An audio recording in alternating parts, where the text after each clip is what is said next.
За бүгдээрэнд нь сайхан өглөөний мэнд хүргье. Бүгдээрээ сайхан амарцгаасан уу? За өнөөдөр өс эхлээд morning power өглөөний эрч хүч бэлгэлдэг 100 өдрийн маань 8 дахь удаагийн хичээл орох гэж байна. За 8 дахь 18 дахь удаагийнх юм байна шүү.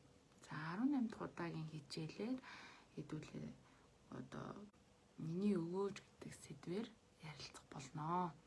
За миний дуу дүрс сайн сонсогдож байна уу? Та хэд манаас сайн хэлээд өгөөрэй. Дуу дүрс нь сайн сонсогдож байна уу?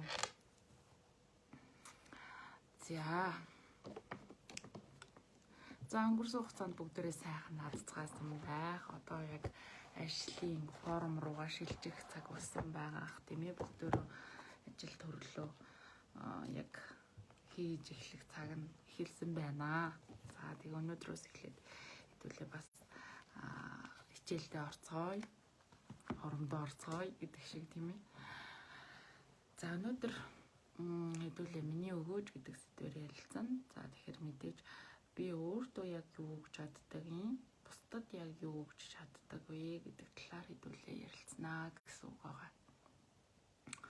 За тэгэхээр өөртөө би юу өгч чаддаг вэ? За тэгээ та хэд маань бас болж өгвөл цаас дэвтэр ойрхон бэлтчихээрээ өөрийнхөө ойролцоо энэ дэвтэр цаас байх юм бол бүр сайн.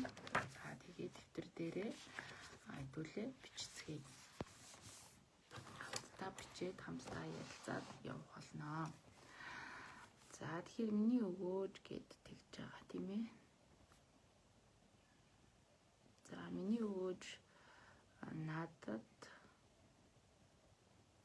за өөртөө бусдад за тэгэхээр та бүхэн маань өөртөө болон бусдад яг юу өгч чадах вэ гэдгийг нэг 5 зүйл чигсааж бичиж. Юу өгч чадах вэ бид нар хүмүүст өөртөө.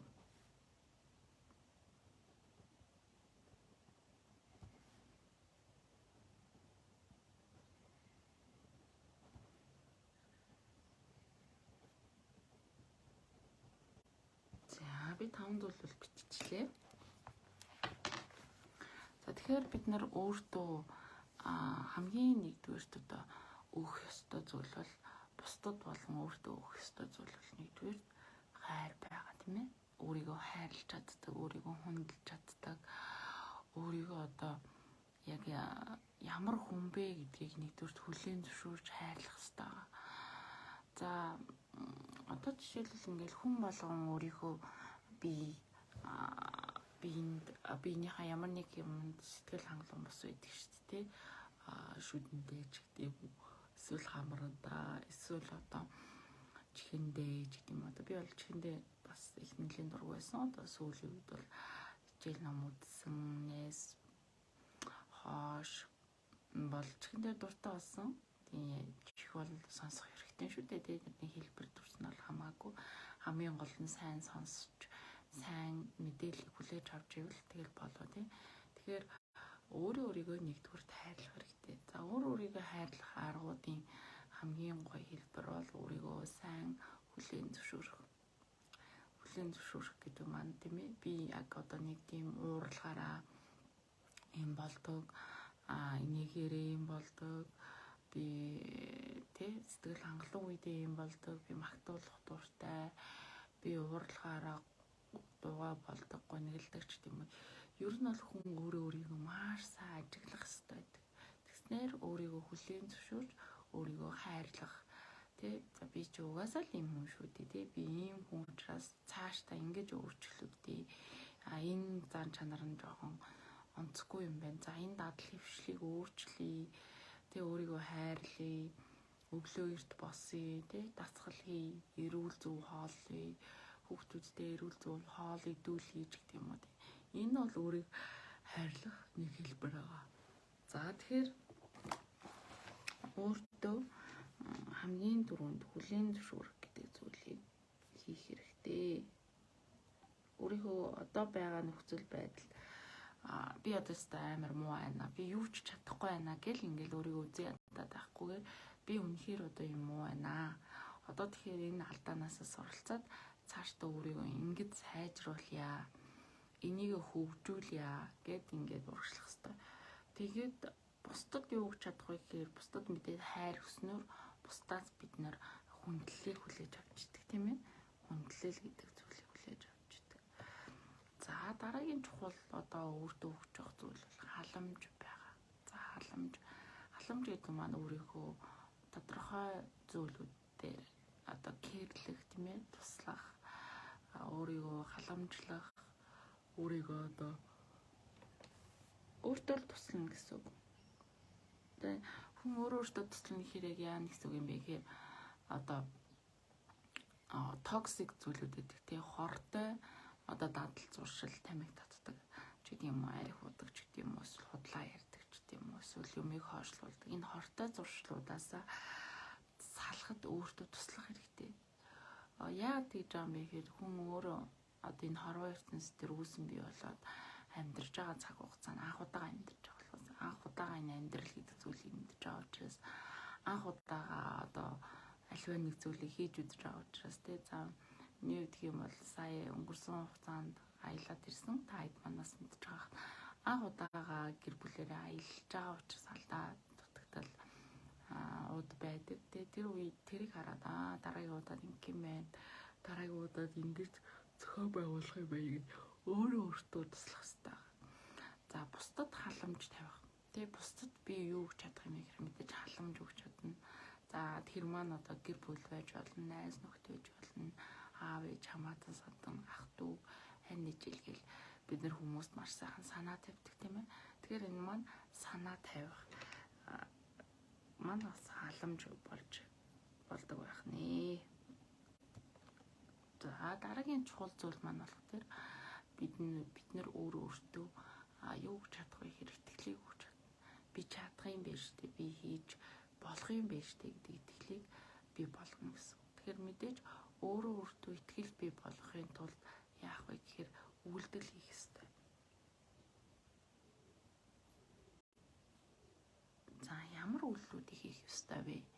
Ямар үйлдэлүүдийг хийж одоо өөртөө итгэлтэй болох вэ гэхээр жижиг ялалтуудыг байгуулах. Тийм амар том зүйлийг хүсэн мөрөөдөж байгаа бол одоо англи хэл сурья. Би англи хэлээ сайжруулъя гэж байгаа бол өдөрт нэгэн цагийг өөртөө зориулаад тэр англи хэлийг хийгээд жохноор хийгээд хаад нэг мэдгээд би тий англи хэлээ жохон бас баг зэрэг сайжруулсан байх жишээ тий.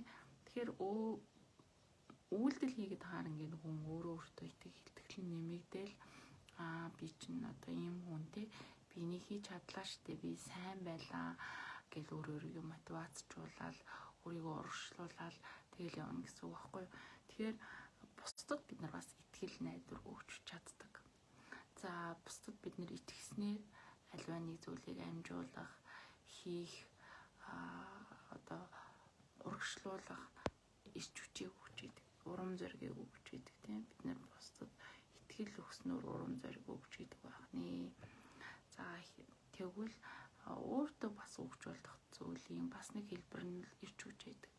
Ирч хүчийг та хаанаас ч авч болно. Маш гоё бүжиглээд авчдаг байж болно. Маш гоё дуулаад авчдаг байж болно. Маш гоё жүжиглээд авчдаг байж болно те жүжигч юм бол энэ ч юм бол хаанаас ирч хүч авдаг вэ гэхээр хүмүүсийн баярлалаа гэдэг үгнээс маш их ирч хүч авдаг. Тэгм зөндөө ингээл ядраал маш олон ингээл хүмүүсийг эмчлээл толгой ирмэр олон өвчнүүдийн дунд эргэлдэжсэн ч гэсэн хин нэг ингээд зовир шаналгаанаас салаад гой болоод тэгээ баярлалаа эмчээстэ баярлсан шүү гэд ингээд хэлээд гарах. Энэ үг нь бүр нэрээ нэг ажлыг хийж байгаа утга учруулдаг. Тэгэхээр яг ингээд нэг их хүчийг өөртөө өгч чаддаг байх хэрэгтэй. Тэр нь бусдаас биш аль болох өөрөөсөө inspiration дотроос 80% аав гэж байна шүү дээ. Дотоод ирч хүч. За мэдээж дотоод ирч хүчийг бадрааж өөрийгөө хурцлж эрэлхийн тулд хамгийн одоо гоё зүйл бол ер нь ном унших байдаг. Миний хувьд юм бол ном унших байдаг. За би заримдаа ингээд ямар нэгэн асуудал тулгархыг өөртөө ярилцаад асуудлын хариуг олохгүй байх тохиолдлууд байдаг. Яг яах ёстой юм бол тийм ээ. За одоо жишээлбэл нөгөө өсвөр насны хүүхдүүдтэй харилцахдаа яг яах ёстой вэ гэдэг дээр ингээл сайн мэдгүй ойлгохгүй зүйлүүд байлаа гэж бодоход ном ямар нэгэн подкаст ч юм уу ном олж хараад тэн дээрээ санаа аваад ийм учраас ингэж байх нь гэд тэгээд одоо ичвчийг бий болгодог өөртөө заримдаа асуудал шийдэгдэхгүй байх юм бол ер нь бусдаас асуух ном унших хоёр нь хамаагүй зөв шийдвэр байдаг. Ер нь ном унших ном дээр маш олон хариултууд байж идэг. За тэгээд бусдад бид нар бас ирч хүч өгч болдог тий. Бусдад ирч хүч өгөх хамгийн чухал зүйл бол нөлөөлөх байж идэг тийм ээ. Нөлөөлөх. За бид нар бусдад сайнаар болон муугаар нөлөөлж идэг. Тэгж хүн болгон хүмүүст өөрийгөө сайнаар нөлөөлье гэж боддог. За тэгвэл одоо хамгийн энгийн жишээ одоо ингээл гэрээ зэрлэл байдаг байхгүй юу? Би одоо ингээл хүүхдүүдийн нүдэн дээр л гэрээ зэрлэл яваад идэг. Тэгээд заримдаа одоо том хүүхдүүдтэй бол гэр орноо зэрлэх гэж хэлнэ. Бага хүүхдүүдтэй бол тоглоомуудаа хураагараа гэж хэлнэ. Тэгэл ерөнхийдөө тиймэрхүү зүйл хийгээ заримдаа хийн заримдаа хийхгүй. Тэгээд өчтөргөн тохиолдолд өчтөр би бага дунд охиноо гэрээ зэрлэрээ гэд зүгээр л хэлсэн. Тэгэл орой болсон унд гал ээжсэн болохоор за одоо гэрээ зэрлэрээ гэж чи тоглоомнуудаа хураачих гэлэн тоглоомнуудаа хурааж ийн.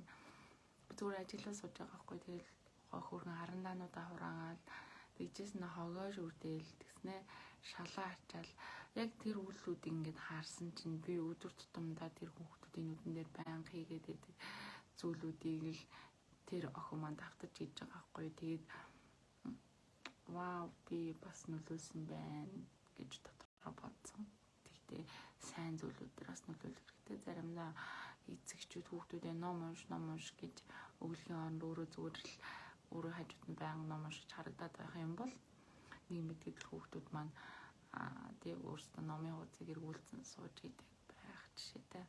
Тэгэхээр англи хэл сур гэж хүүхдүүдтэй өглөгийн орон зүгээр өөрөө л англи хэлээ сурч эхлэх юм бол хүүхдүүд өөрсдөө сонирхоод хажуу дээрээ сонсоод энэ юу гэж байгаа вэ? Та англи хэл сурж байгаа юу? Та хичээлээ хийж байгаа юу? Тэгвэл би ч гэсэн хичээл хийнэ гэдэг ингээд дагаад хийддэг.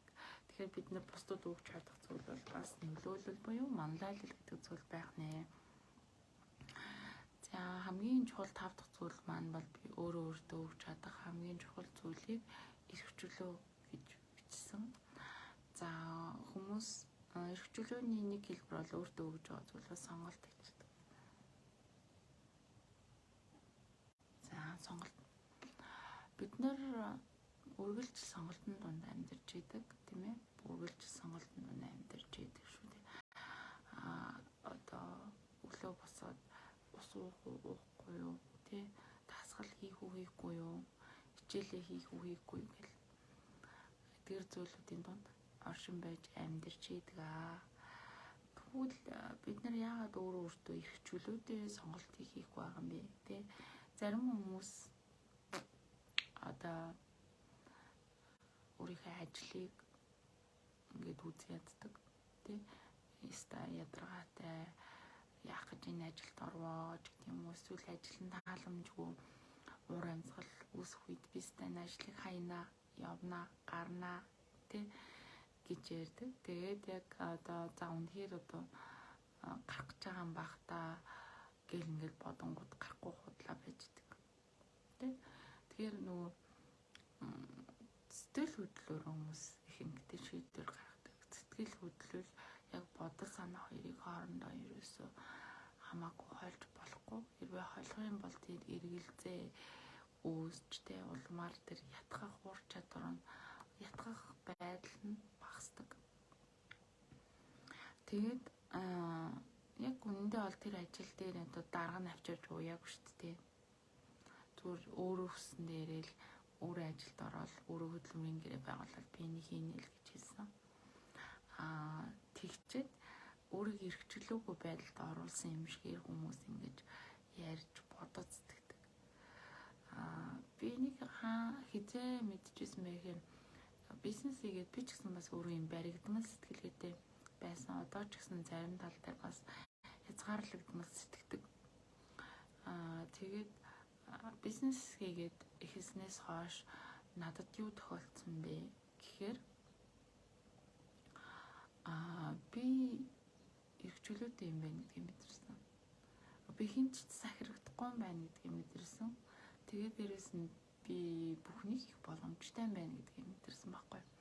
Тэгээд энэ бол зүгээр миний сонголт байсан байхгүй. Би бизнес хийхгүйгээр зүгээр эмчийн ажлыг хийгээд явж болох байсан боломжтой. Би бүр бизнес хийхгүйгээр эмчийн ажил хийхгүйгээр зүгээр аялагч хийгээд явах боломж бас байж л байсан. Тэгэхээр нэгдүгээр бид нар өөрийгөө сэтгэлгээний хувьд эрхчлөөтэй гэдгийг байнга өөртөө сануулж авахын тулд сонголтоо зөв хийдэг байх хэрэгтэй. Сонголт хийчээд тэрнийхээ араас ингээ харамсаад ингэдэг байж тэгдэг байж гэж байгаа бол тэрийг л засчихгүй юу тий. Жохон хэцүү ингээд ажил чинь таалагдахгүй л хэцүү байлаа. Тэгээ асуудал биш шүү дээ. Өөр ажилд орчиж болно тий. Тэг ингээл амар хөндрүүлээл бусдад ингээл нэг тийм нэлцаах гал тий ста нэрэ бил баг тултаа гэд ингээд бүх юмны төв болохгоол ингээл нэг хохирогч болохгоол хохирогчийн дүр тоглоол ингээл яваадах юм шаардлага байхгүй. Зүгээр л эрхчлөөтэй гэдгийг мэдрэл би өөр ажилд орчин өөр зүйл хийж болно. Тэгээд энийг бол хамгийн их мэдэрдэг зүйл нь бид нар бусдыг одоо тархиар нь ч юм уу бодлоороо барихыг хүсдэг. Эцэгчүүд ч байна. Тэгээд чи ингэсэн үү гэдгсэн үг гэдэг. Яг үнэндээ бол яг миний үгэнд орно л доо тий. Гэхдээ тэр хүн чинь өөрийн гэсэн үзэл бодолтой, өөрийн гэсэн орон зайтай, өөрийн гэсэн чиг шугамтай байгаа шүү дээ. Тэрийг хүндэтгэх хэрэгтэй. Тэгэхээр хамгийн одоо бид нар бусдад өгч чадах бас эрхчлөөний нэг хэлбэр бол юу вэ гэхээр тийм ээ ерөөс төөгөдхгүй байх хэрэгтэй. Хүмүүст тийм төөгөдхгүй байх хэрэгтэй.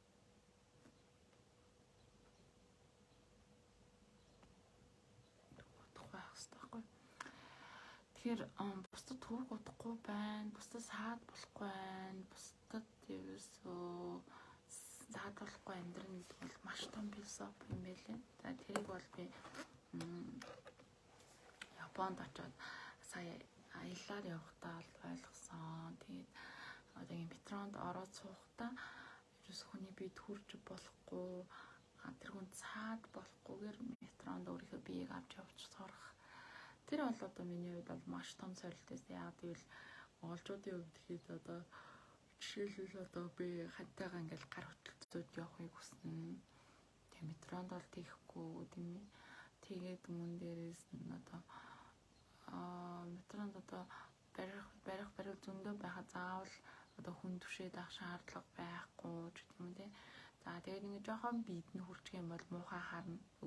Одоо ууралахгүй ерөнхийдөө биеийнхаа хэлэмжээр ингээд дургу байгаагаа илэрхийлдэг юм билээ.